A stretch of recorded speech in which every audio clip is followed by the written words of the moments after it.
E largamos com o Atlético, que abriu a rodada com goleada em clima de feliz aniversário.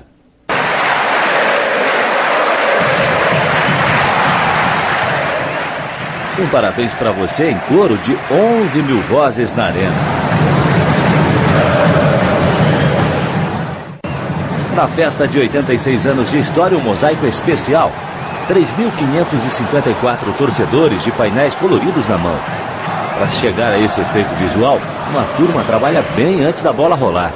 4 horas antes do jogo já estão na montagem. Mas é assim que é para ficar por cerca de 2 minutos. E aí monta o layout para parabenizar esse time aí. Mas a confecção dos painéis, que consomem 1.100 metros de tecido, começou uma semana, lá atrás, na casa de um dos 25 integrantes da comissão do mosaico da arena. O resultado é bonito, assim como foi bonita e sonora a goleada do Atlético diante do Cascavel. 5-0. Com destaque para mais uma comemoração na cambalhota invertida do zagueiro Rodolfo.